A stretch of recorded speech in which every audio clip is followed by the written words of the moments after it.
कौन है ये आदमी? इसे ना पैसों की परवाह है, ना पावर का खौफ। जरूर इसे कोई गहरी चोट लगी है। सबसे पहली बात जो पुष्पा 2 के बारे में जाननी जरूरी है वह ये है कि ये कोई महान फिल्म नहीं है। ये एक आम मुआयना मसाला फिल्म जैसी एक्शन फिल्म है और एक हिट फिल्म की सीक्वल है। लिहाजा इसकी अपनी ब्रांड वैल्यू दर्शकों को सिनेमा घरों तक खींच लाने में सफल है।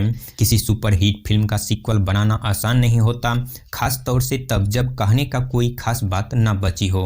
तेलुगु सिनेमा के दिग्गज निर्देशक सुकुमार और निर्माता अल्लू अरविंद के बेटे अल्लू अर्जुन की फिल्म पुष्पा 2 की मेकिंग आसान नहीं रही है। इस फिल्म का मामला मलयालम फिल्म अभिनेता फहद फासिल की तारीखों के चलते बार बार लटका।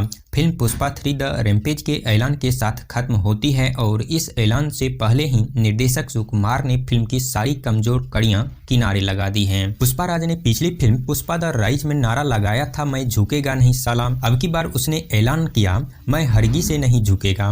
बीबी उसकी माँ बनने वाली है। काली माँ से वह एक बेटी चाहता है ताकि वह अपने ससुराल जाए तो उसे वहां का कुल नाम मिल सके। बचपन से लेकर पुष्पा इसी कुल नाम को लेकर ही तो बार बार दुखी होता रहा है। पुष्पा की आवाज इस बार थोड़ी कड़क है। अभिनेता श्रेयस तलपदे ने फिर एक बार पुष्पा राज के किरदार को पर्दे पर खिला दिया है। फ्लावर से वाइल्ड फायर बनने की कोशिश करते पुष्पा राज की कहानी यहाँ थोड़ी पीछे से शुरू होती है। छलांग लगाने के लिए वह पंजे भी सिकोड़ता नजर आता है, लेकिन बचपन का कोमल पुष्पा बड़ा होकर गंधर्व पुष्पा राज कैसे बन गया, इसकी कहानी जबरदस्त है। श्रीमती पुष्पा राज यानी कि श्रीवल्ली का नैन मटक्का यहाँ भी जारी है। अपने स्वामी पर वह फिदा है। पूजा पाठ में भी वह नंबर 1 है। बस खाना हर बार नॉन वेज ही बनाती है।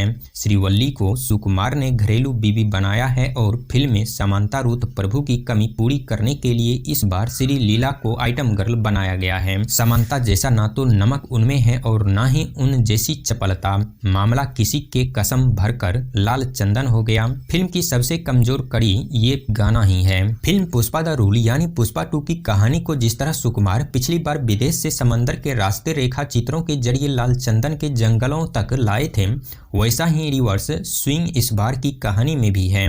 जापान के किसी बंदरगाह से शुरू होने वाली ये फिल्म चूंकि 3 घंटे के करीब लंबी है, लिहाजा फिल्म की कहानी का विस्तार काफी लंबा है। इस विस्तार में अपने किरदारों से सुकुमार को जिस मदद की उम्मीद रही होगी वो उन्हें मिली है। जगदीश भंडारी, जगपति बाबू, राव रमेश और ब्रह्मा जी सब अपने अपने किरदार में मुस्तैद दिखते हैं। कहानी पिछली बार श्रीवल्ली का दिल जीतने की थी और इस बार कहानी है अपने माँ को अपने घर में वो सम्मान दिलाने की जिसके लिए पुष्पा राज बचपन से त्रास झेलता रहा है। इस बार की चोपर में पुष्पा और भंबर ने तो पासे फेंके ही हैं, कुछ पासे उस भ्रष्ट राजनीति के भी हैं जिनको पुष्पा अपने बाएं हाथ का खेल समझता है। फिल्म को देखने आए दर्शकों को रश्मिका और श्रीवल्ली दोनों से अलग अलग आस रही होगी। रश्मिका के भीतर एक गुस्सा है। ये गुस्सा उनके अभिनय में किरदार की जरूरत के हिसाब से मौका मिलते ही वह निकालता है, लेकिन इस गुस्से को प्रकट करने के नए तरीके उन्हें सीखने होंगे। हाँ, फीलिंग्स वाला पूरा सीक्वेंस उनका दमदार है, लेकिन उनके किरदार में यात्रा वाले दृश्य से पहले ज्यादा गहराई नहीं दिखती।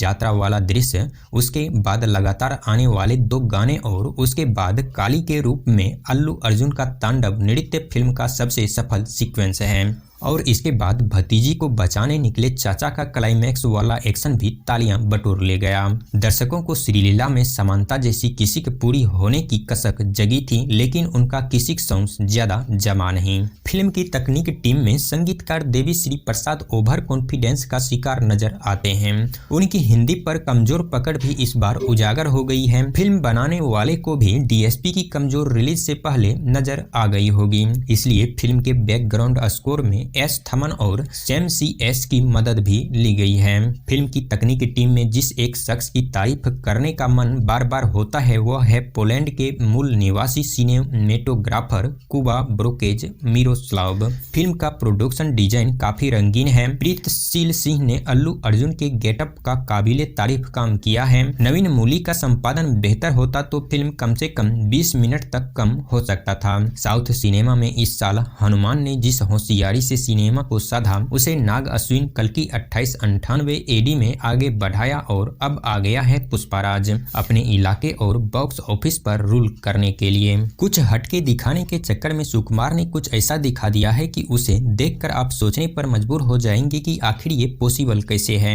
फिजिक्स नाम की कोई चीज पुष्पा 2 में लागू नहीं होता। साइंस के स्टूडेंट रहे तो आप क्लाइमैक्स फाइट आपके दिमाग का हलवा कर सकती है। पुष्पा 1 में बंधे हुए मुंह और पीछे हाथ के साथ पुष्पा ने कई गुंडों को धूल चटाई थी, तो इस बार गुंडों ने थोड़ी सावधानी दिखाई और पहली ही घटनाओं से सीख लेते हुए पैर और हाथ दोनों बांध दिए।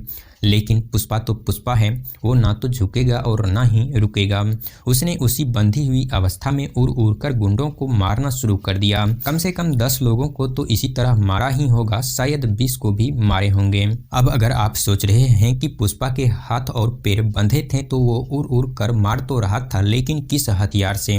तो जवाब है दांतों से। जी हाँ, दांतों से। गर्दन, कान, मुंह, जो कुछ भी पाया पुष्पा ने उसे चबाया और अपनी भतीजी को बचा कर ले गया। पुष्पा देसी था, लेकिन उसे इंटरनेशनल बनाने का प्रेशर भी मेकर्स के पास था, इसलिए उसे ओपनिंग सीन में ही जापान भेज दिया जाता है, जहां वो जापानी गुंडों के भी छक्के छुड़ा देते हैं। फाइट वाइट छोड़िए, वो तो आप देख ही लेंगे।